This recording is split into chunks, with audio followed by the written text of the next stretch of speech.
Sur la matinale sur Vision 4 ouvre une nouvelle page. Une nouvelle heure, 7 heures, une nouvelle approche et une nouvelle dynamique. Désormais à 7 heures, de lundi à vendredi, au-delà de la revue, les textes, les contextes et les prétextes pour ensemble informer et faire comprendre l'information.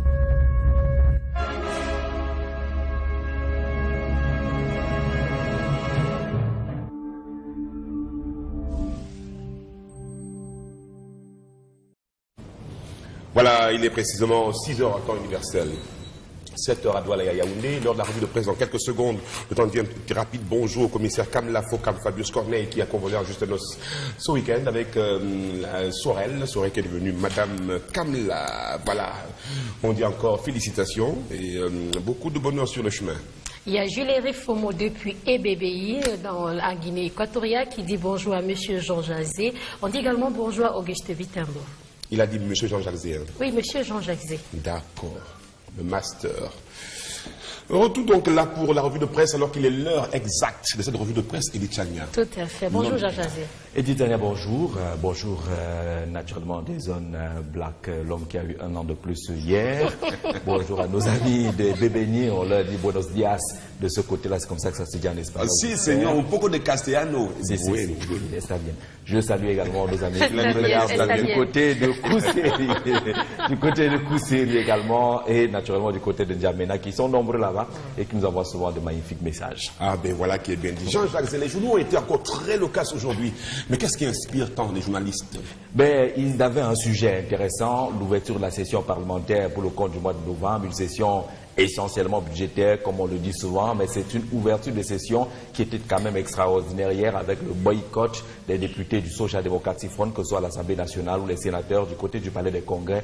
L'OSDF n'était pas représenté, ils ont tenu à faire connaître leur position hier, mais pour ceux qui étaient là, ils ont écouté les discours des présidents des 2 chambres du Parlement camerounais, Nyadji Fendi Marcel pour ce qui est du Sénat et Kavaye Gedibril pour ce qui est de l'Assemblée nationale. Le point de convergence pour les 2 personnalités, c'est cette condamnation des meurtres et la violence dans le nord-ouest et le sud-ouest. Le journal Cameroun Tribune cite d'ailleurs ce matin « Meurtre de gendarmes, le Parlement indigné », selon notre confrère, s'inspirant en tout cas des discours des 2 présidents des chambres du Parlement camerounais à l'ouverture des travaux de la 3e session ordinaire. Les présidents et membres du Sénat et de l'Assemblée nationale se sont insurgés contre les actes et ont réaffirmé le soutien du Parlement aux forces de défense et de sécurité dans leurs actions. Pour un retour à la normale, le journal nous propose une lecture pratiquement de 2 pages sur cette ambiance de session parlementaire et cet intérêt majeur pour le retour à la paix dans le nord-ouest et le sud-ouest et la condamnation de la violence. Appel également à la vigilance telle que lancée par Nyadji Fendi Marcel, le président du Sénat. Mais le journal n'oublie pas que c'est une session qui est consacrée à l'examen de la loi des finances 2018. Les attentes des députés et des sénateurs proposées par Cameroun Tribune ce matin. Mais en attendant, dans le cadre de cette lutte pour le retour à la paix dans le nord-ouest et le sud-ouest, l'État du Cameroun à travers le tribunal militaire a pris des initiatives. Hot News en parle ce matin. Le journal parle du tribunal militaire qui lance 37 mandats d'arrêt contre les sécessionnistes résidant au Nigeria, en Afrique du Sud, en Belgique, en Grande-Bretagne et même aux États-Unis. Quelques noms et photographies sont d'ailleurs proposés à partir de la grande une de Hot News ce matin.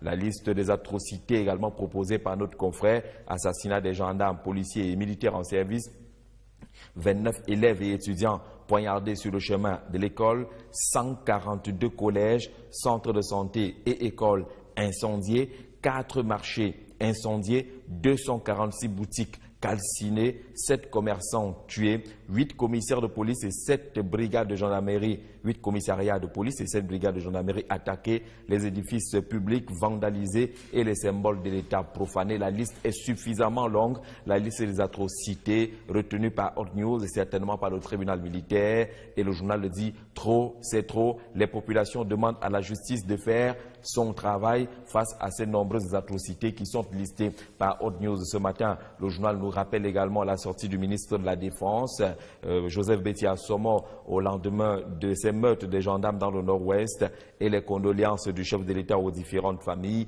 Le communiqué du MINDEF annonce également des obsèques méritées pour ces hommes morts au front. Des honneurs militaires seront rendus à ces victimes. C'est ce qui est contenu dans un communiqué rendu public par le ministre délégué à la présidence chargé de la Défense. Il condamne ces meurtres également barbares de 3 gendarmes engagés dans les opérations de détablissement et de maintien de l'ordre dans la région du Nord-Ouest. Cite également notre confrère qui nous rappelle les enjeux de la session parlementaire qui s'est ouverte. Et parlant justement de cette session parlementaire, la loi des finances commence à décliner ses visages. La nation d'Afrique en parle par exemple ce matin et s'intéresse à l'aspect lié au fisc. Qu'est-ce qu'on doit attendre pour ce qu'est la loi des finances 2018 et concernant justement le fixe, on l'apprend avec notre confrère, le contrat de bail sera obligatoire en 2018, la taxe foncière au menu de la session budgétaire pour notre confrère également qui nous permet d'avoir une idée précise de ce que prévoient les textes en vigueur concernant le contrat de bail, mais également cette taxe foncière. Le Parlement camerounais convoqué en session budgétaire ce mois de novembre va longuement y plancher. Comment définir la taxe foncière, comment rendre obligatoire également le contrat de bail dans notre pays. Mais en attendant, c'est ce climat de boycott que retiennent les journaux ce matin aussi, notamment la grande une de la Nouvelle Expression. Le journal de Séverin Djunke insiste sur ce boycott au niveau du Parlement. Le SDF boycotte les plénières d'ouverture. Le journal parle entre autres des raisons qui sont contenues dans la déclaration du Social Democratic Front, le parti qui n'est pas d'accord avec la gestion de la crise anglophone par les pouvoirs publics. Et le parti condamne également, dit-il, des violences sur les personnes civiles, interruption d'Internet, entre autres éléments aujourd'hui qui auraient conduit justement le Social Democratic Front à appliquer la politique de la chaise vide, telle qu'observée hier du côté du Sénat. Le messager parle également de l'Assemblée nationale et les députés du SDF qui boycottent la session parlementaire. Et on apprend avec plusieurs titres ce matin que ce n'est pas encore fini. Ils comptent toujours poursuivre justement ces mouvements de grève si l'État ne répond pas à leurs différentes revendications. Climat de boycott et déclaration proposée par le messager ce matin qui s'intéresse en sa grande une au climat également qui règne du côté de l'École nationale d'administration et de la magistrature.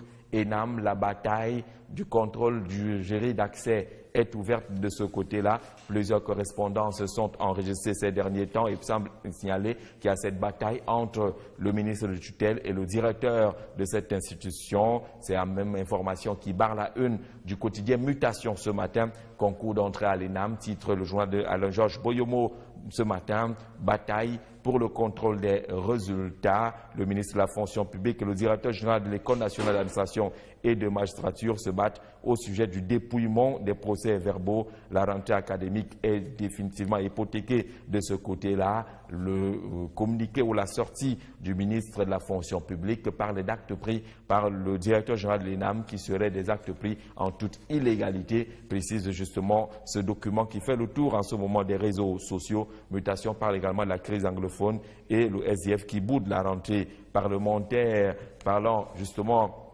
de ces différentes batailles. Celle pour l'amélioration des revenus est lancée par la Direction générale des impôts et ses repères qui en parlent justement ce matin en termes de mobilisation des recettes fiscales. Que peut la Direction générale des impôts? Que fait la Direction générale des impôts? On l'apprend avec notre confrère. La DGI consolide son leadership grâce à des réformes audacieuses. Elle s'affirme comme le premier contributeur du budget de l'État. Son rapport, par rapport à 2016 d'ailleurs, fait état d'une mobilisation de 1901 milliards de francs CFA l'année dernière contre 1589 milliards de francs CFA en 2015. La Direction générale des impôts entend aller un peu plus loin, tel que confirme le directeur général de cette institution. Repère parle également de la crise anglophone avec ce qu'il considère comme le nouveau plan de guerre des sécessionnistes. Cette stratégie, dit notre confrère, ne fait pas l'unanimité entre deux camps qui semblent définitivement se déchirer autour des positions. Parlons économie ce matin avec Cameroun Business Today,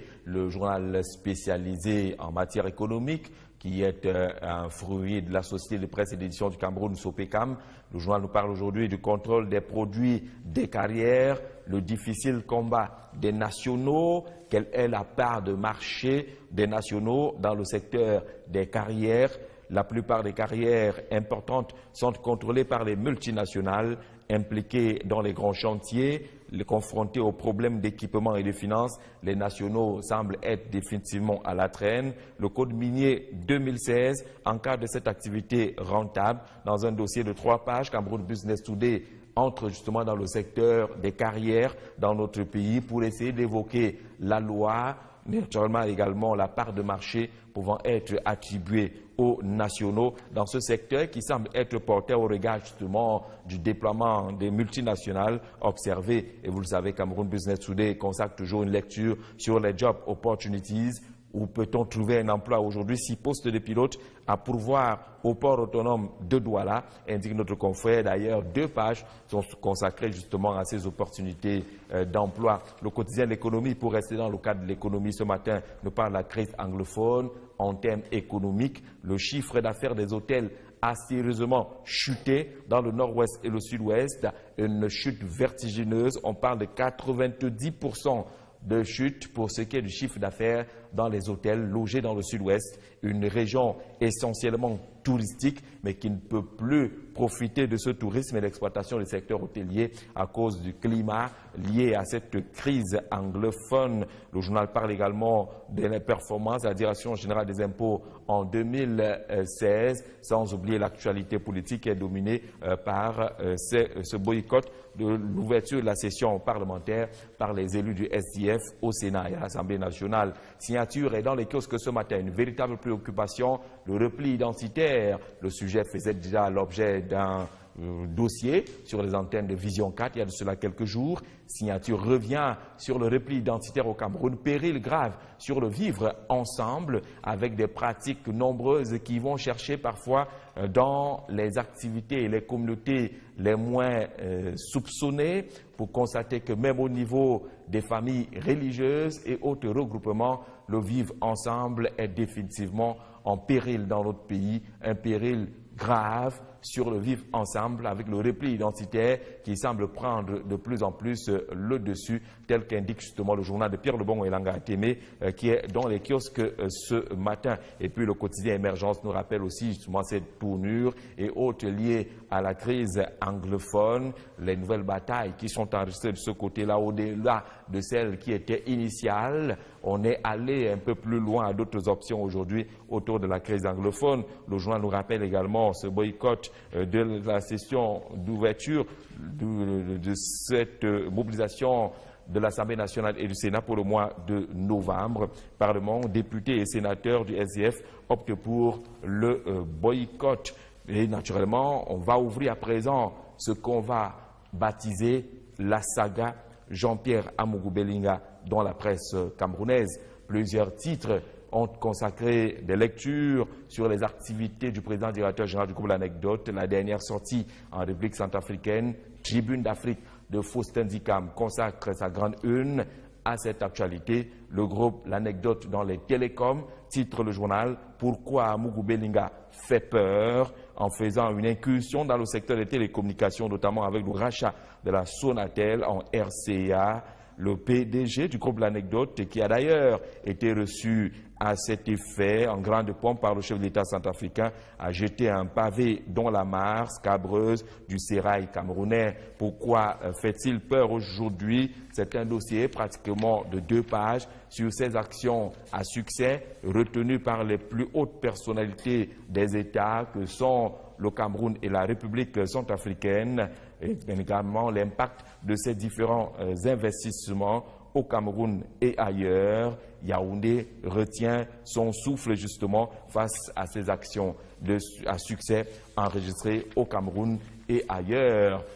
Faustin Dikam nous donne traditionnellement rendez-vous. Le rendez-vous est tenu aujourd'hui pour ce qui est de l'éditorial qui parle désormais du temps de l'action autour de la crise anglophone, ce qui était revendiqué au départ, qui ne l'est pas aujourd'hui, mais des initiatives à prendre pour justement aller vers ce qu'il appelle le temps de l'action, entre les revendications des avocats, des enseignants, les mesures qui ont été prises par les pouvoirs publics, des solutions qui ont été proposées. Où en est-on aujourd'hui avec cette crise anglophone? Pourquoi il faut passer définitivement à l'action face à cette mobilisation parfois insurrectionnelle enregistrée dans notre pays? L'éditorial est un peu plus clair là-dessus sur les attentes attentes aujourd'hui des populations camerounaises. C'est à lire absolument dans cette édition de Tribune d'Afrique de Faustin Dikam. Et la saga Jean-Pierre Amougou Belinga se poursuit avec l'orphelin qui est dans les kiosques ce matin. Vision 4 Télécom verra bientôt le jour, affirme le journal Léopold Clovis Nujo ce matin.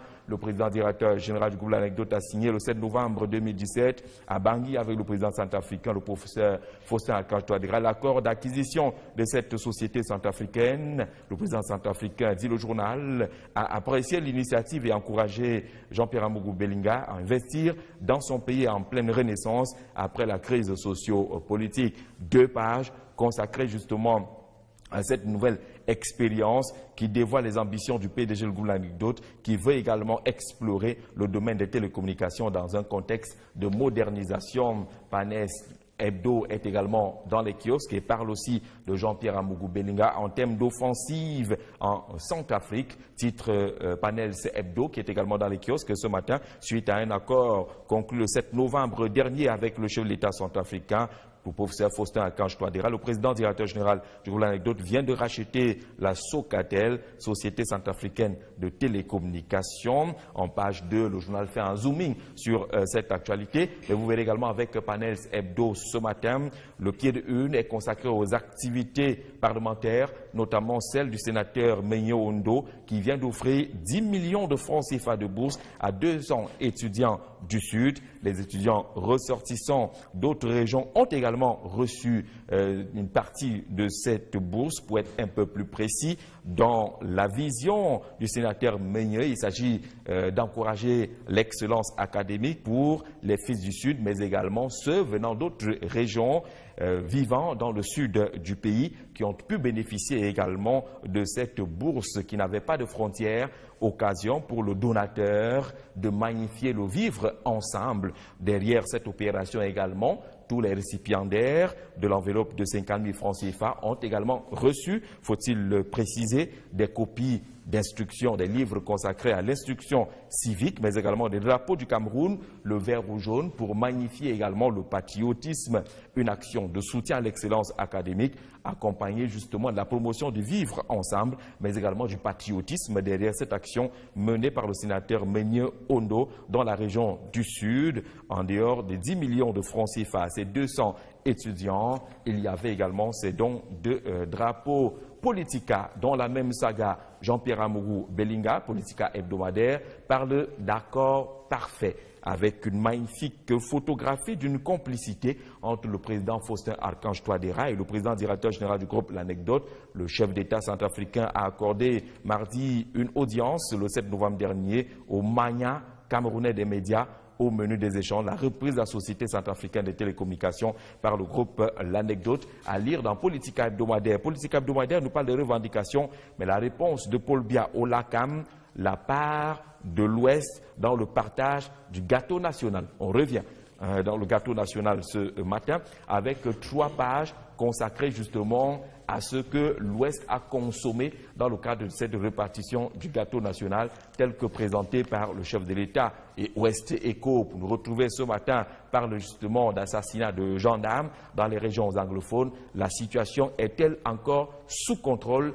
Interroge notre confrère ce matin face à cette escalade de violence, face justement à la barbarie enregistrée sur le terrain. La situation est-elle encore sous contrôle? Interroge notre confrère ce matin qui nous apprend également que du côté du comité de normalisation dans la région de l'Ouest, il y a aussi quelques petits soucis naturellement d'aménagement. Et puis l'œil du Sahel pour sortir par là nous propose également un chiffre lié aux conséquences des attaques multiples de Boko Haram dans le septentrion. Le secteur des pêches et de l'élevage a pris un sérieux coup, près de 90 milliards de francs CFA perdus en 4 ans à cause justement de cette insécurité et de la présence toujours menaçante de Boko Haram. Et d'ailleurs Boko Haram du côté de Goledze-Vouzi qui a malheureusement incendié une école et une église de ce côté-là, tel que nous renseigne ce matin l'œil du Sahel. L'œil du Sahel, toujours en train de voir. Allez, on va dans un petit moment passer à l'instant de l'analyse. Je sais pas si on parlera du gâteau national, mais franchement, on a eu beaucoup d'SMS par la suite. S'il est costaud ce gâteau, après il ressemble vraiment. Bref, on revient. Edith a une question. Moi, j'en ai une. Je poserai la première. Edith, d'accord? Parfait. Partons d'abord pour cette transition.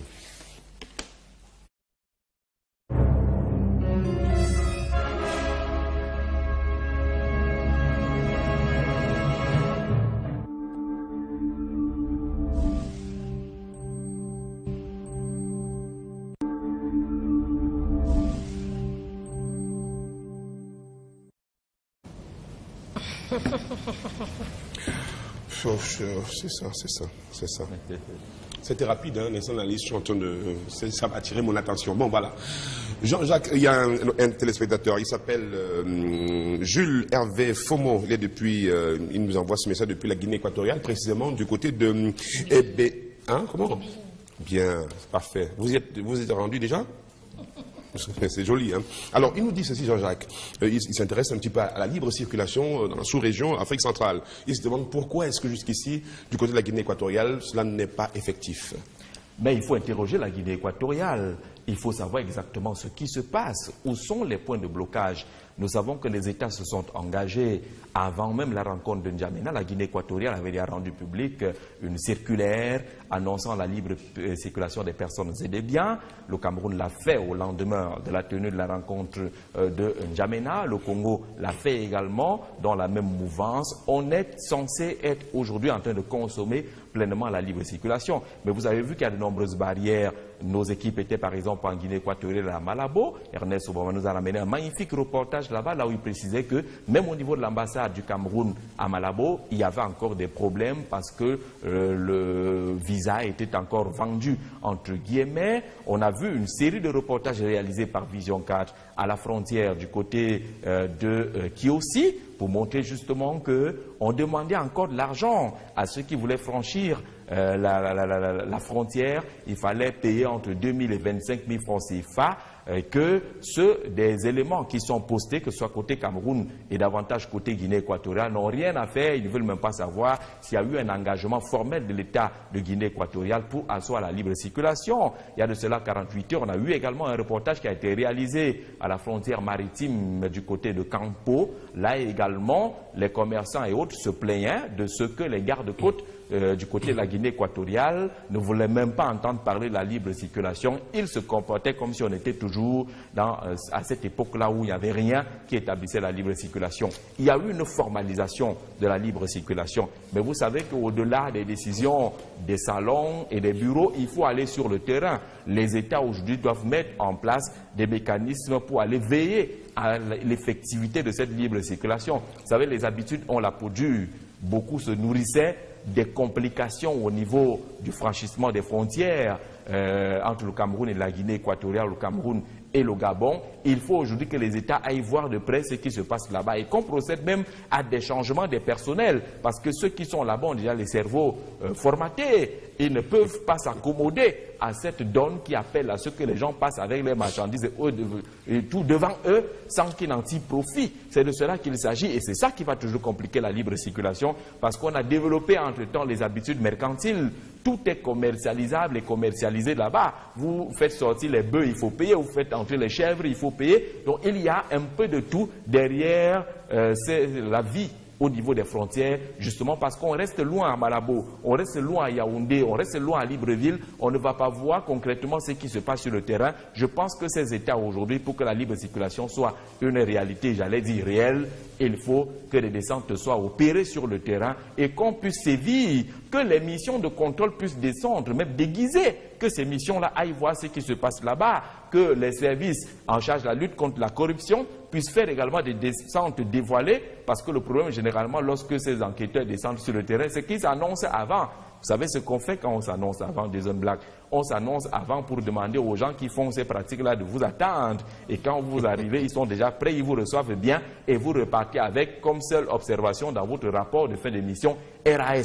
Rien à signaler, tout se passe bien là-bas. Alors que les populations souffrent des pratiques qui ont pris corps de ce côté-là et qui sont entrés dans les habitudes des uns et des autres. Pour qu'on passe à autre chose, il faut que les missions soient là, que les gens puissent payer des attitudes cupides qu'on peut encore enregistrer au niveau des frontières. et que la libre circulation ne soit pas seulement des slogans, que ce ne soit pas contenu dans les déclarations, mais que ça puisse être, j'allais dire, enregistré dans le vécu quotidien. Dans le vécu quotidien. Là, c'est une question qui est juste posée par un téléspectateur, hein, tout simplement. Maintenant, je vais vous laisser Edith Chania, parce que là, il n'y a même pas le vécu quotidien. Et c'est cela. Parce que dans d'autres pays de la sous-région, quand même, ça commence à se faire. Le Tchad se dit depuis un bon moment. Maintenant, je ne sais pas pour le Gabon, le reste des autres pays. Bref, on en reparlera abondamment. Edith Chania, je vous laisse avec Jean-Jacques.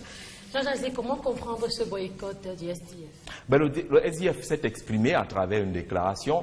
Le Social Democratic Front dit ne pas participer à cette ouverture de session parlementaire parce qu'il n'est pas d'accord avec la gestion de la crise anglophone par les pouvoirs publics, par le régime de Yaoundé. Aussi simple que cela, ce qui est contenu justement dans la déclaration annonçant ce boycott ou alors justifiant d'une façon ou d'une autre le boycott. Dans cette déclaration, le SDF cite un ensemble de faits qui sont attribués au pouvoir public et il semble dire au pouvoir public justement que ce sont ces faits-là qui ont conduit à la radicalisation de la situation dans le terrain et peut-être également à l'explosion de violence que nous voyons sur le terrain. Mais vous savez, ça fait partie des raisons du Social Democratic Front, même si on a presque tous été surpris par cette attitude. Vous savez qu'avant cette ouverture de session parlementaire, le Social Democratic Front s'était retrouvé dans le cadre de son comité exécutif national à Bamenda et au sortir de cette rencontre, le SDF avait rappelé à ses députés qu'ils étaient des républicains et qu'ils sont appelés à participer à cette session parlementaire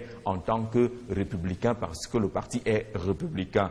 Jusqu'à quelques heures avant l'ouverture de la session parlementaire, j'ai eu le bonheur de suivre les informations dans une chaîne sœur et le reporter est allé justement à l'Assemblée nationale dans les bureaux soit du vice-président de l'Assemblée nationale qui est du Social Democratic Front, soit du président du groupe parlementaire. Là-bas, les personnels avaient rassuré ce reporter-là de ce que les concernés seront bel et bien présents à l'ouverture de la session parlementaire. Hier, coup de tonnerre sur ciel clair, ils ont décidé de ne pas être là, de ne pas se présenter sur la base des raisons. Mais vous savez qu'au-delà des raisons qui sont contenues dans cette déclaration écrite, vous avez écouté certainement le secrétaire général du Social Democratic Front sur les antennes de Vision 4 et beaucoup d'autres antennes.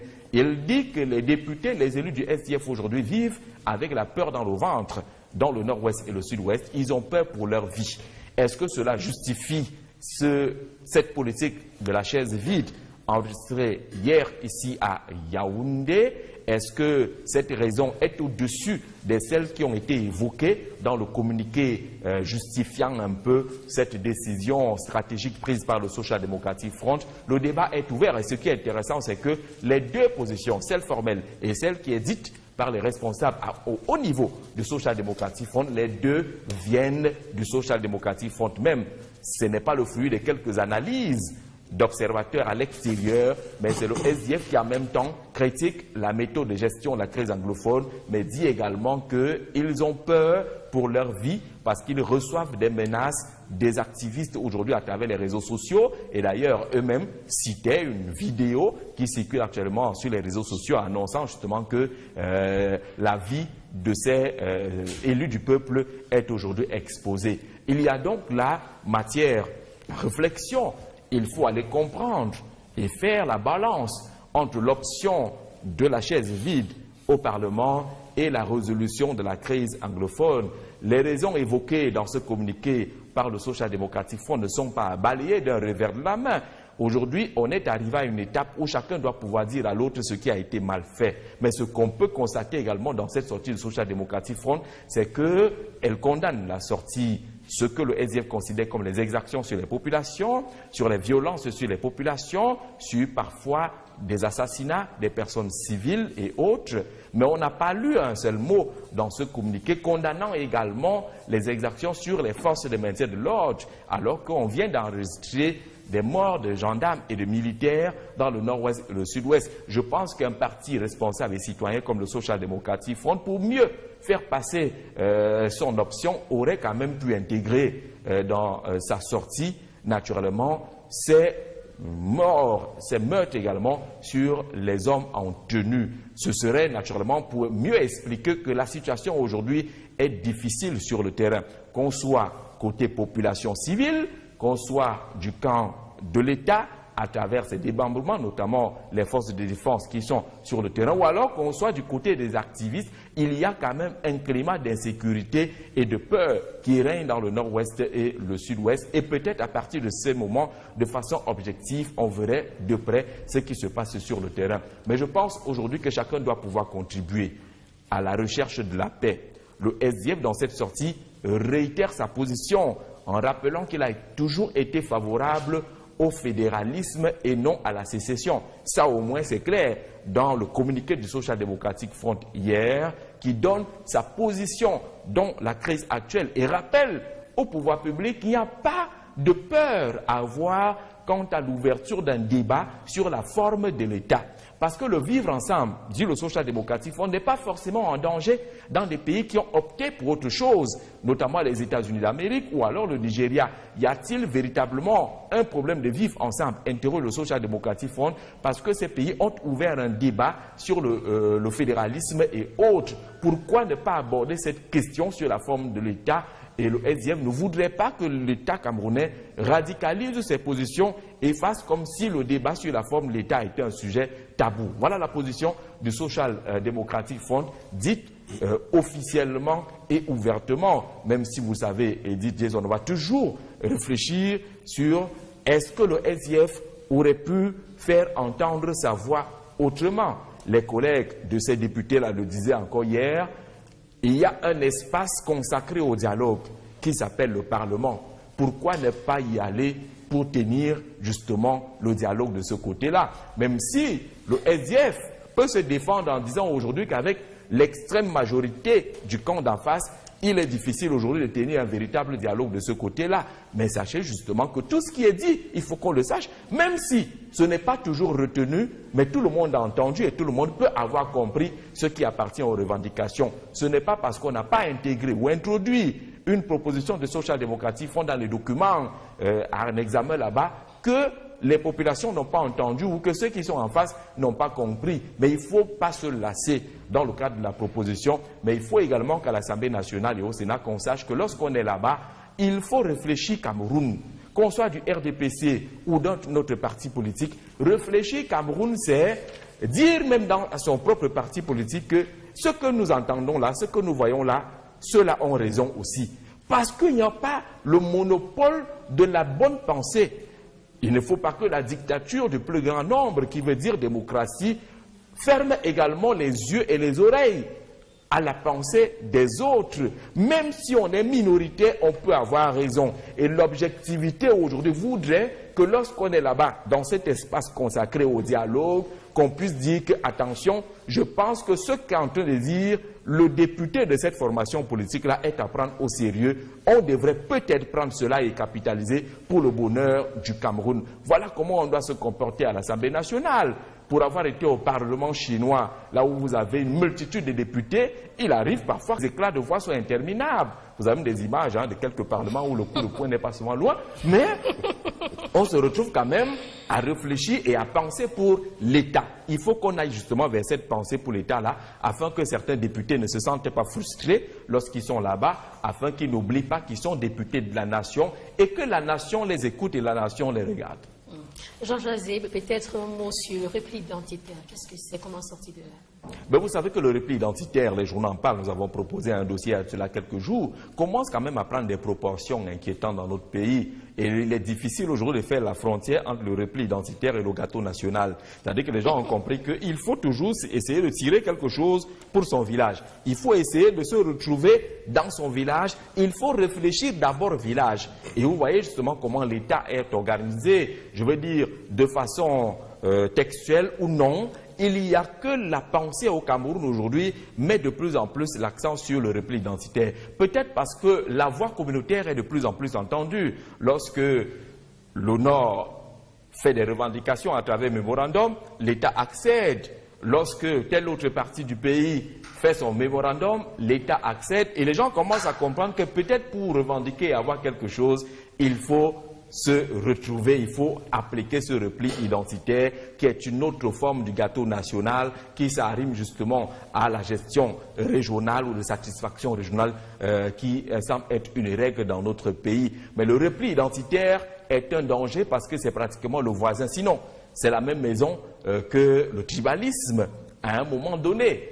Lorsqu'on l'exprime mal, ce repli identitaire, parce qu'il y a du bon dans le repli identitaire, parce qu'on ne peut pas avoir une nation sans des forces communautaires. C'est l'ensemble de ces forces communautaires ou identitaires-là qui constituent, lorsqu'on pense objectif, à la consolidation de la nation. Mais il ne faut pas que ce soit utilisé comme outil de chantage, outil de marchandage politique, ainsi de suite, ainsi de suite. Si on applique cette notion de repli identitaire en termes de revendication sur la base du chantage ou du marchandage, on sort de la construction de la nation. Mais comme en face, on est un peu sensible à cet appel communautaire, parce que les gens pensent toujours à ce qu'un spécialiste avait appelé le vote, j'allais dire le village électoral, naturellement, on commence à bâtir des fondations sur cette base-là. Il faut donc se méfier. Plus il y a l'odeur ou des actions de repli identitaire, plus il y a également l'encens du tribalisme. On n'est pas bien loin.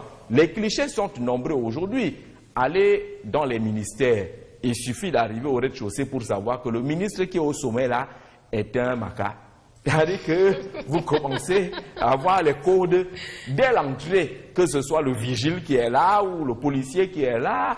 Tout ce que vous rencontrez là, c'est une ambiance totalement du village qui règne dans ce département ministériel. Vous arrivez dans un autre ministère, vous savez qu'ici, c'est le village de Nanga et Boko. Tout le monde est banveleux, en bas jusqu'en haut, ainsi de suite. Il y a ces formes de repli identitaires qui ne sont pas écrites quelque part, mais qui commencent à se manifester, qui sont le résultat de nos attitudes. Et ces attitudes-là, au fil du temps, vont commencer à être un problème. Naturellement, lorsqu'on nomme quelqu'un, il dit que j'ai été nommé, et beaucoup le lui disent que tu as été nommé pour développer ton village. C'est-à-dire que tu vas aller chercher cousin, cousine, le type que tu croisais avec la moto hier, c'est lui que tu trouves à l'entrée du cabinet du ministre. Toi, tu te demandes ce qu'il est en train de faire là-bas, mais il est le premier justement à te saluer en patois. Si tu ne comprends pas, c'est un problème. Ton dossier commence à connaître de nombreux freins. Donc il faut se méfier du côté négatif du repli identitaire, mais dans le repli identitaire, il y a du positif, culturel, social et autres qu'on peut développer pour le bonheur du Cameroun. Il y a un repli identitaire qui peut être constructif, c'est-à-dire que vous vous asseyez chez vous au village et vous vous dites que pour que notre identité soit plus forte demain, investissons pour encourager ceux des enfants des pauvres qui ne peuvent pas aller à l'école. On leur donne les moyens pour que notre région soit plus forte demain. Oui, c'est le côté positif du repli identitaire, et le côté négatif, c'est que tout pour le village, même ce qui appartient à la nation, ça devient un problème. Merci beaucoup Jean-Jacques Zé pour tous ces instants. Hein. C'est des instants. Hein. Oui, tous les instants. Beaucoup d'instants. Inoubliable, bien sûr. Heureusement que demain on va remettre ça, puisque vous reviendrez nous voir demain, Jean-Jacques, pour une revue de presse. Peut-être une dernière chose avant de vous laisser partir, parce que je vous vois vous lisez vos fiches là. Oui, c'est une information autour du quartier ou dans le quartier Nsam, qui parle d'une opération naturelle du commissariat central numéro 3 qui procède à quelques examens. Vous savez que c'est important dans une société aussi, de temps en temps, de recevoir la visite de quelques policiers parce que nous devons vivre de façon organisée. Derrière nos maisons et parfois dans nos lavabos se cachent des loubas et des malfrats. Il faut bien que ces éléments-là puissent travailler, même si on arrive, comme on le voit depuis 4 heures du matin, ensemble, à un certain bouclage de quelques espaces. Ça fait partie d'un travail policier et citoyen. Il ne faut pas que les gens s'en émeuvent et qu'ils pensent que c'est toujours dangereux de voir les policiers arriver. Le policier, lorsqu'il arrive chez nous, doit vous mettre d'abord en sécurité, en état de confiance, parce que vous dites au moins qu'il y a des gens qui s'occupent de nous. Mais non, en demandant aux policiers qui descendent d'éviter l'excès de zèle, de ne pas confondre leur travail, parce que le droit ne doit pas être maladroit en la matière. Faites votre travail. Si vous venez pour contrôler les factures que nous avons chez nous, c'est important, il faut le faire, parce qu'on ne doit pas avoir des appareils à la maison sans pouvoir justifier de la provenance. C'est un peu dangereux, c'est de cela qu'il s'agit. Il faut pouvoir déclarer qui est chez vous, qui habite chez vous. Il faut être titulaire de votre carte nationale d'identité. C'est fondamental. Si vous ne l'avez pas, vous n'êtes pas citoyen. Si vous ne l'avez pas, vous êtes un danger pour la nation. Et naturellement, les policiers qui sont à pied d'œuvre doivent pouvoir vous demander, après examen, parce qu'on doit vous amener quelque part pour vous interroger et vous demander de vous conformer à la réglementation. C'est la carte nationale d'identité, elle est petite comme ça, mais c'est elle qui vous donne le titre de citoyenneté dans une nation. Voilà, donc on est en train de procéder à une rafle, c'est ça. Je ne voulais pas dire le mot là. Les gens peuvent nous rafler. Non, on va les rafler. Non, c'est les examens de situation. Voilà, effectivement, on a pu voir que le quartier est vraiment bouclé et ça nous rassure quand même plus qu'autre chose. Jean-Jacques, merci beaucoup. C'est vrai qu'on a légèrement dépassé de notre temps, mais c'était utile. On vous retrouvera, vous nous retrouverez demain pour une nouvelle revue de presse aussi fournie que celle-ci. Vous le saluez, vous voulez l'embrasser, vous le laissez partir, vous faites quoi? Je raccompagne avec la pub. La pub, on revient pour saluer des amis qui nous ont envoyé beaucoup de messages. D'accord? Les gens disent bonjour au commandant Fifen Idrissou. Il est installé, il regarde la revue de presse, il ne rate jamais, il ne manque jamais la revue de presse. Jean-Jacques Zé. Justement, il vous adresse le bonjour Jean-Jacques, le commandant Fifen Idrissou, qui dirige le peloton routier ici même du côté de un motard.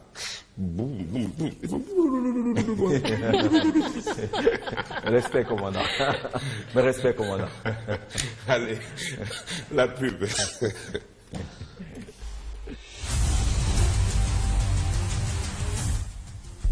Il sera obligatoire en 2018 la taxe foncière au menu de la session budgétaire pour notre confrère également qui nous permet d'avoir une idée précise de ce que prévoient les textes en vigueur concernant le contrat de bail mais également cette taxe foncière. Le Parlement camerounais convoqué en session budgétaire ce mois de novembre va longuement y plancher. Comment définir la taxe foncière, comment rendre obligatoire également le contrat de bail dans notre pays. Mais en attendant, c'est ce climat de boycott que retiennent les journaux ce matin aussi, notamment la grande une de la Nouvelle Expression, le journal de Séverin Djunke insiste sur ce boycott au niveau du Parlement. Le SDF boycotte les plénières d'ouverture. Le journal parle entre autres des raisons qui sont contenues dans la déclaration du Social Democratic Front, le parti qui n'est pas d'accord avec la gestion de la crise anglophone par les pouvoirs publics. Et le parti condamne également, dit-il, des violences sur les personnes civiles, interruption d'Internet, entre autres éléments aujourd'hui qui auraient conduit justement le Social Democratic Front à appliquer la politique de la chaise vide, telle qu'observée hier du côté du Sénat. Le Messager parle également de l'Assemblée nationale et les députés du SDF qui boycottent la session parlementaire. Et on apprend avec plusieurs titres ce matin que ce n'est pas encore fini. Ils comptent toujours poursuivre justement ces mouvements de grève si l'État ne répond pas à leurs différentes revendications. Climat de boycott et déclaration proposée par le Messager ce matin qui s'intéresse en sa grande une au climat également qui règne du côté de l'École nationale d'administration et de la magistrature. ENAM, la bataille du contrôle du jury d'accès est ouverte de ce côté-là. Plusieurs correspondances sont enregistrées ces derniers temps et il semble signaler qu'il y a cette bataille entre le ministre de tutelle et le directeur de cette institution. C'est la même information qui barre la une du quotidien Mutation ce matin. Concours d'entrée à l'ENAM, titre le journal de Alain-Georges Boyomo ce matin. Bataille pour le contrôle des résultats. Le ministre de la fonction publique et le directeur général de l'École nationale d'administration et de magistrature se battent au sujet du dépouillement des procès-verbaux. La rentrée académique est définitivement hypothéquée de ce côté-là. Le communiqué ou la sortie du ministre de la fonction publique parle d'actes pris par le directeur général de l'ENAM qui seraient des actes pris en toute illégalité, précise justement ce document qui fait le tour en ce moment des réseaux sociaux. Mutation parle également de la crise anglophone et le SDF qui boude la rentrée parlementaire, parlant justement de ces différentes batailles. Celle pour l'amélioration des revenus est lancée par la Direction générale des impôts et c'est Repère qui en parle justement ce matin en termes de mobilisation des recettes fiscales. Que peut la Direction générale des impôts? Que fait la Direction générale des impôts? On l'apprend avec notre confrère. La DGI consolide son leadership grâce à des réformes audacieuses. Elle s'affirme comme le premier contributeur du budget de l'État. Son rapport, par rapport à 2016 d'ailleurs, fait état d'une mobilisation de 1901 milliards de francs CFA l'année dernière contre 1589 milliards de francs CFA en 2015. La Direction générale des impôts entend aller un peu plus loin, tel que confirme le directeur général de cette institution. Repère parle également de la crise anglophone avec ce qu'il considère comme le nouveau plan de guerre des sécessionnistes. Cette stratégie, dit notre confrère, ne fait pas l'unanimité entre deux camps qui semblent définitivement se déchirer autour des positions. Parlons économie ce matin avec Cameroun Business Today, le journal spécialisé en matière économique qui est un fruit de la société de presse et d'édition du Cameroun, Sopecam. Le journal nous parle aujourd'hui du contrôle des produits des carrières le difficile combat des nationaux, quelle est la part de marché des nationaux dans le secteur des carrières. La plupart des carrières importantes sont contrôlées par les multinationales impliquées dans les grands chantiers. Les confrontés aux problèmes d'équipement et de finances, les nationaux semblent être définitivement à la traîne. Le Code minier 2016 encadre cette activité rentable dans un dossier de 3 pages. Cameroun Business Today entre justement dans le secteur des carrières dans notre pays pour essayer d'évoquer la loi, mais naturellement également la part de marché pouvant être attribuée aux nationaux dans ce secteur qui semble être porté au regard justement du déploiement des multinationales observées. Et vous le savez, Cameroun Business Today consacre toujours une lecture sur les job opportunities. Où peut-on trouver un emploi aujourd'hui? 6 postes de pilote à pourvoir au port autonome de Douala, indique notre confrère. D'ailleurs, 2 pages sont consacrées justement à ces opportunités d'emploi. Le quotidien de l'économie, pour rester dans le cadre de l'économie ce matin, nous parle de la crise anglophone. En termes économiques, le chiffre d'affaires des hôtels a sérieusement chuté dans le nord-ouest et le sud-ouest. Une chute vertigineuse, on parle de 90% de chute pour ce qui est du chiffre d'affaires dans les hôtels logés dans le sud-ouest, une région essentiellement touristique, mais qui ne peut plus profiter de ce tourisme et l'exploitation du secteur hôtelier à cause du climat lié à cette crise anglophone. Le journal parle également de la performance de la Direction générale des impôts en 2016, sans oublier l'actualité donateur, de magnifier le vivre ensemble. Derrière cette opération également, tous les récipiendaires de l'enveloppe de 50 000 francs CFA ont également reçu, faut-il le préciser, des copies d'instructions, des livres consacrés à l'instruction civique, mais également des drapeaux du Cameroun, le vert ou jaune, pour magnifier également le patriotisme, une action de soutien à l'excellence académique, accompagnée justement de la promotion du vivre ensemble, mais également du patriotisme derrière cette action menée par le sénateur Menieu Ondo dans la région du Sud. En dehors des 10 millions de francs CFA à ces 200 étudiants, il y avait également ces dons de drapeaux. Politica, dans la même saga, Jean-Pierre Amourou Bellinga, Politica hebdomadaire, parle d'accord parfait, avec une magnifique photographie d'une complicité entre le président Faustin Archange Touadéra et le président directeur général du groupe L'Anecdote. Le chef d'État centrafricain a accordé mardi une audience le 7 novembre dernier au Magna camerounais des médias. Au menu des échanges, la reprise de la Société centrafricaine des télécommunications par le groupe L'Anecdote, à lire dans Politica hebdomadaire. Politica hebdomadaire nous parle de revendications, mais la réponse de Paul Biya au LACAM, la part de l'Ouest dans le partage du gâteau national. On revient dans le gâteau national ce matin avec 3 pages consacrées justement à ce que l'Ouest a consommé dans le cadre de cette répartition du gâteau national tel que présenté par le chef de l'État. Et Ouest Echo, pour nous retrouver ce matin, parle justement d'assassinat de gendarmes dans les régions anglophones. La situation est-elle encore sous contrôle?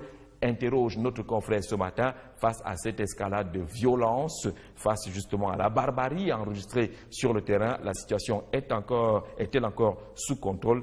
Interroge notre confrère ce matin, qui nous apprend également que du côté du comité de normalisation dans la région de l'Ouest, il y a aussi quelques petits soucis naturellement d'aménagement. Et puis l'œil du Sahel, pour sortir par là, nous propose également un chiffre lié aux conséquences des attaques multiples de Boko Haram dans le septentrion. Le secteur des pêches et de l'élevage a pris un sérieux coup, près de 90 milliards de francs CFA perdus en 4 ans à cause justement de cette insécurité et de la présence toujours menaçante de Boko Haram. Et d'ailleurs Boko Haram du côté de Goledze-Vouzi qui a malheureusement incendié une école et une église de ce côté-là, tel que nous renseigne ce matin l'œil du Sahel. L'œil du Sahel, toujours en train de voir. Allez, on va dans un petit moment passer à l'instant de l'analyse. Je ne sais pas si on parlera du gâteau national, mais franchement, on a eu beaucoup d'SMS par la suite, s'il est costaud ce gâteau. À quoi il ressemble vraiment? Bref, on revient. Edith a une question. Moi, j'en ai une. Je poserai la première. Edith, d'accord? Parfait. Partons d'abord pour cette transition.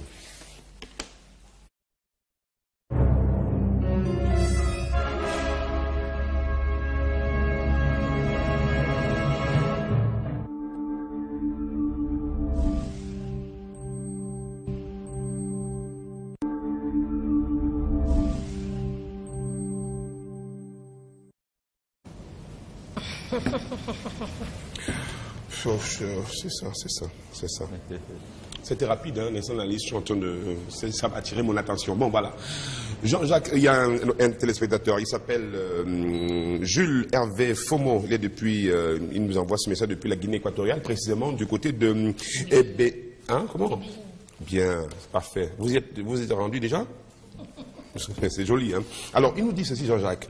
Il s'intéresse un petit peu à la libre circulation dans la sous-région Afrique centrale. Il se demande pourquoi est-ce que jusqu'ici, du côté de la Guinée équatoriale, cela n'est pas effectif. Mais il faut interroger la Guinée équatoriale. Il faut savoir exactement ce qui se passe. Où sont les points de blocage? Nous savons que les États se sont engagés avant même la rencontre de N'Djamena. La Guinée équatoriale avait déjà rendu public une circulaire annonçant la libre circulation des personnes et des biens. Le Cameroun l'a fait au lendemain de la tenue de la rencontre de N'Djamena. Le Congo l'a fait également dans la même mouvance. On est censé être aujourd'hui en train de consommer pleinement la libre circulation. Mais vous avez vu qu'il y a de nombreuses barrières. Nos équipes étaient par exemple en Guinée équatoriale à Malabo. Ernest Obama nous a ramené un magnifique reportage là-bas, là où il précisait que même au niveau de l'ambassade du Cameroun à Malabo, il y avait encore des problèmes parce que le visa était encore vendu entre guillemets. On a vu une série de reportages réalisés par Vision 4 à la frontière du côté de Kiossi pour montrer justement qu'on demandait encore de l'argent à ceux qui voulaient franchir la frontière. Il fallait payer entre 2 000 et 25 000 francs CFA, que des éléments qui sont postés, que ce soit côté Cameroun et davantage côté Guinée équatoriale, n'ont rien à faire. Ils ne veulent même pas savoir s'il y a eu un engagement formel de l'État de Guinée équatoriale pour asseoir la libre circulation. Il y a de cela 48 heures, on a eu également un reportage qui a été réalisé à la frontière maritime du côté de Campo. Là également, les commerçants et autres se plaignaient de ce que les gardes-côtes du côté de la Guinée équatoriale ne voulaient même pas entendre parler de la libre circulation. Ils se comportaient comme si on était toujours dans... Sur la matinale, sur Vision 4, ouvre une nouvelle page. Une nouvelle heure, 7 heures, une nouvelle approche et une nouvelle dynamique. Désormais à 7 heures, de lundi à vendredi, au-delà de la revue Les Textes, les contextes et les prétextes pour ensemble informer et faire comprendre l'information.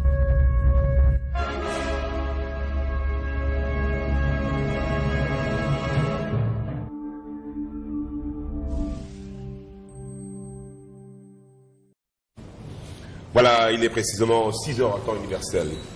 7 heures à Douala et à Yaoundé. Lors de la revue de presse, dans quelques secondes, le temps de dire un petit rapide bonjour au commissaire Kamla Fokam Fabius Corneille qui a convolé en juste noces ce week-end avec Sorel qui est devenue Madame Kamla. Voilà, on dit encore félicitations et beaucoup de bonheur sur le chemin. Il y a Jules Fomo depuis EBBI en Guinée équatoriale qui dit bonjour à M. Jean Jazé. On dit également bonjour à Auguste Vitembo. Il a dit M. Jean-Jacques Zé. Oui, M. Jean-Jacques Zé. D'accord. Le master. Retour donc là pour la revue de presse alors qu'il est l'heure exacte de cette revue de presse, Edith Chania. Tout à fait. Bonjour Jean-Jacques Zé. Edith Chania, bonjour. Bonjour naturellement des zones Black, l'homme qui a eu 1 an de plus hier.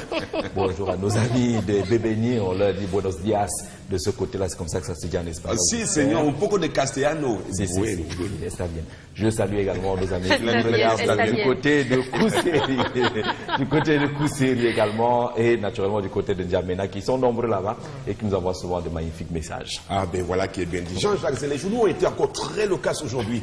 Mais qu'est-ce qui inspire tant les journalistes?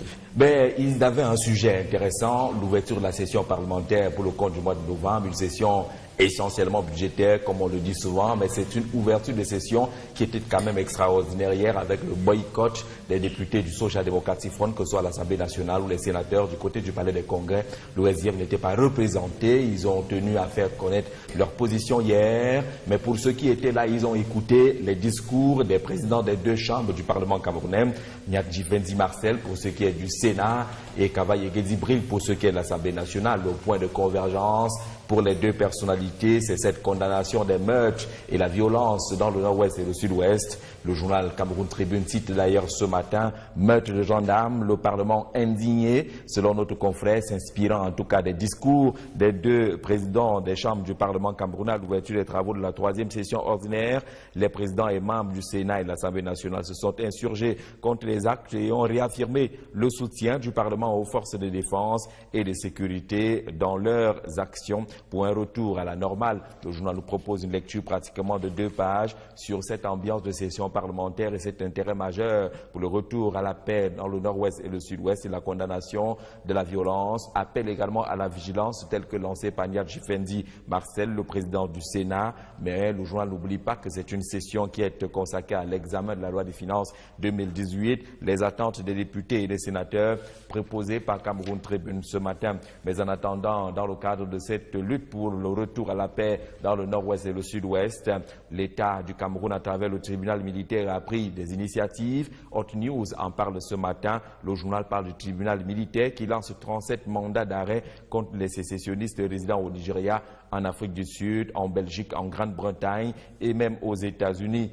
Quelques noms et photographies sont d'ailleurs proposés à partir de la grande une de Hot News ce matin. La liste des atrocités également proposée par notre confrère: assassinat des gendarmes, policiers et militaires en service, 29 élèves et étudiants poignardés sur le chemin de l'école, 142 collèges, centres de santé et écoles incendiés, 4 marchés incendiés, 246 boutiques calcinés, 7 commerçants tués, 8 commissaires de police et 7 brigades de gendarmerie, 8 commissariats de police et 7 brigades de gendarmerie attaqués, les édifices publics vandalisés et les symboles de l'État profanés. La liste est suffisamment longue, la liste des atrocités retenues par Hot News et certainement par le tribunal militaire. Et le journal le dit, trop, c'est trop. Les populations demandent à la justice de faire son travail face à ces nombreuses atrocités qui sont listées par Hot News ce matin. Le journal nous rappelle également la sortie du ministre de la Défense, Joseph Bettia Somo, au lendemain de ces meurtres des gendarmes dans le nord-ouest et les condoléances du chef de l'État aux différentes familles.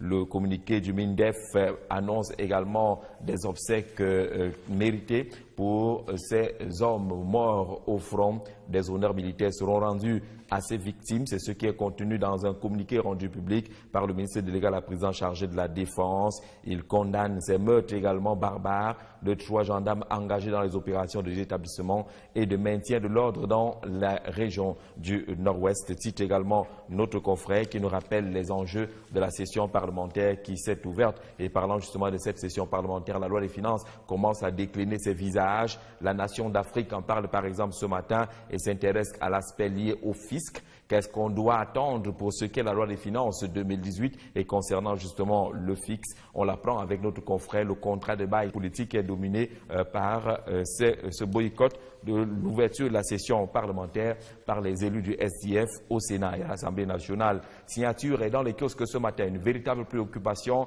le repli identitaire. Le sujet faisait déjà l'objet d'un dossier sur les antennes de Vision 4 il y a de cela quelques jours. Signature revient sur le repli identitaire au Cameroun, péril grave sur le vivre ensemble avec des pratiques nombreuses qui vont chercher parfois dans les activités et les communautés les moins soupçonnées pour constater que même au niveau des familles religieuses et autres regroupements, le vivre ensemble est définitivement en péril dans notre pays, un péril grave sur le vivre ensemble avec le repli identitaire qui semble prendre de plus en plus le dessus, tel qu'indique justement le journal de Pierre Lebon et Langa Atémé qui est dans les kiosques ce matin. Et puis le quotidien Émergence nous rappelle aussi justement cette tournure et autres liées à la crise anglophone, les nouvelles batailles qui sont enregistrées de ce côté-là au-delà de celles qui étaient initiales. On est allé un peu plus loin à d'autres options aujourd'hui autour de la crise anglophone. Le journal nous rappelle également ce boycott de la session d'ouverture de cette mobilisation de l'Assemblée nationale et du Sénat pour le mois de novembre. Parlement, députés et sénateurs du SDF optent pour le boycott.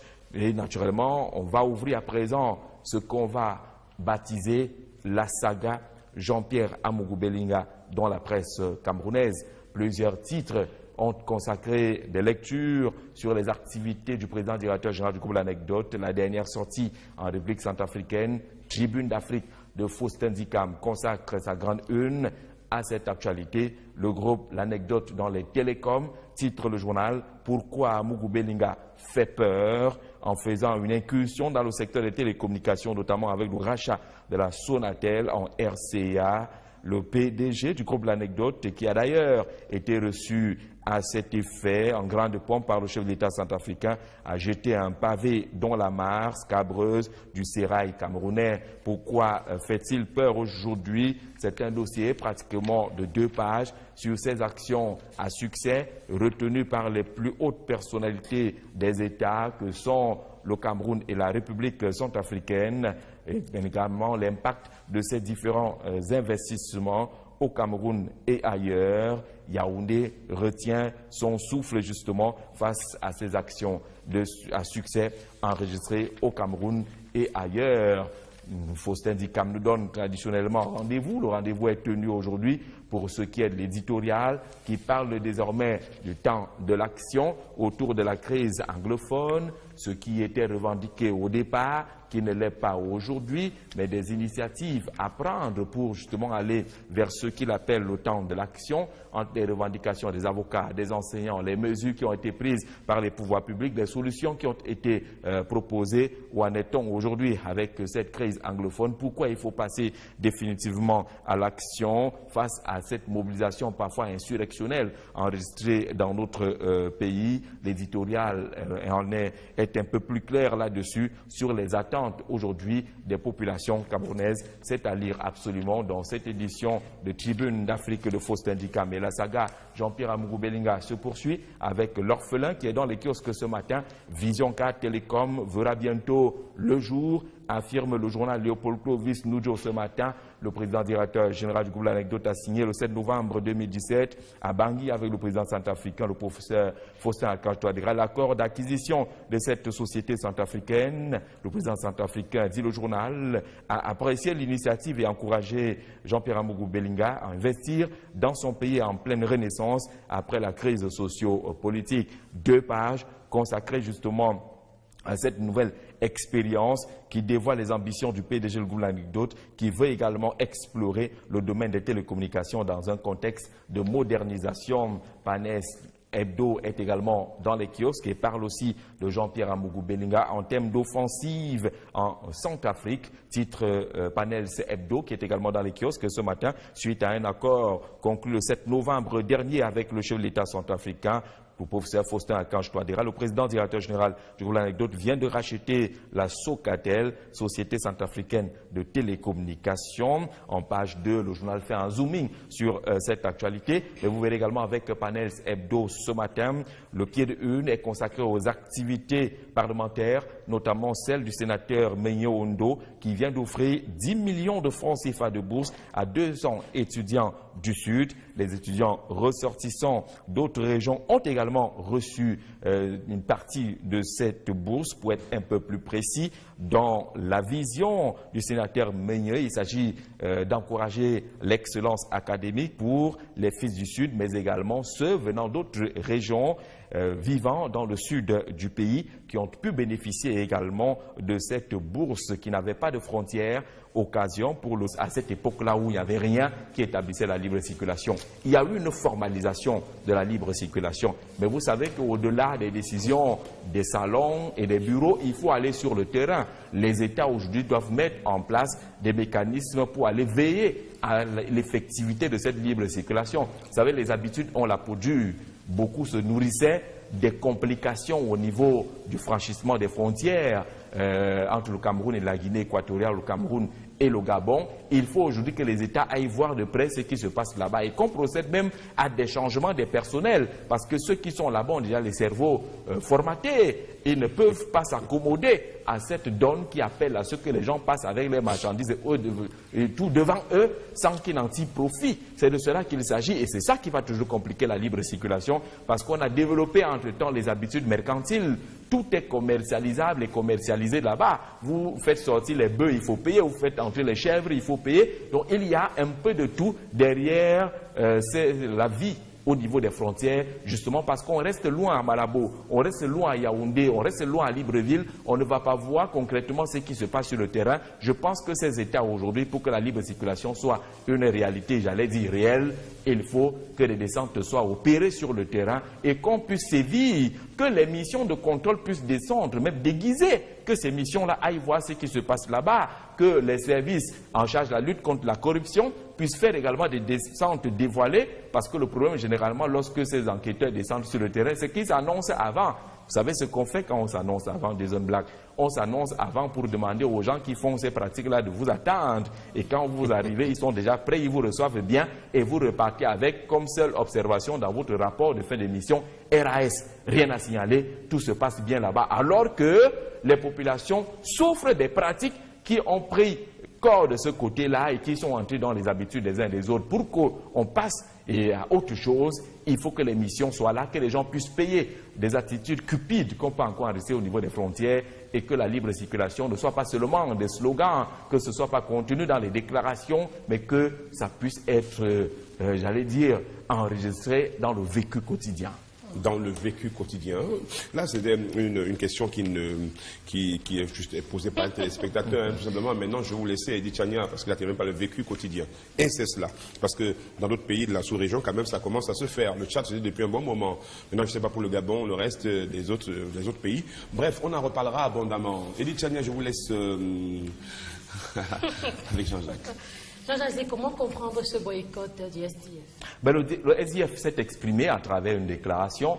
Le Social Democratic Front dit ne pas participer à cette ouverture de session parlementaire parce qu'il n'est pas d'accord avec la gestion de la crise anglophone par les pouvoirs publics, par le régime de Yaoundé. Aussi simple que cela, ce qui est contenu justement dans la déclaration annonçant ce boycott ou alors justifiant d'une façon ou d'une autre le boycott. Dans cette déclaration, le SDF cite un ensemble de faits qui sont attribués au pouvoir public et semble dire au pouvoir public justement que ce sont ces faits-là qui ont conduit à la radicalisation de la situation dans le terrain et peut-être également à l'explosion de violence que nous voyons sur le terrain. Mais vous savez, ça fait partie des raisons du Social Democratic Front, même si on a presque tous été surpris par cette attitude. Vous savez qu'avant cette ouverture de session parlementaire, le Social Democratic Front s'était retrouvé dans le cadre de son comité exécutif national à Bamenda et au sortir de cette rencontre, le SDF avait rappelé à ses députés qu'ils étaient des républicains et qu'ils sont appelés à participer à cette session parlementaire en tant que républicains parce que le parti est républicain.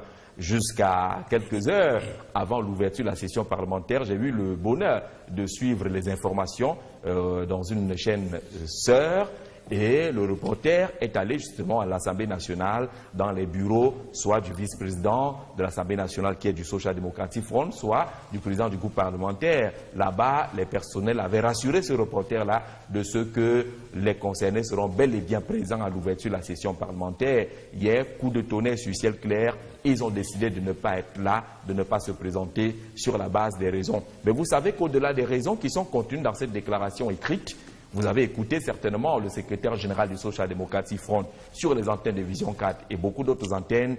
Il dit que les députés, les élus du SDF aujourd'hui vivent avec la peur dans le ventre. Dans le nord-ouest et le sud-ouest, ils ont peur pour leur vie.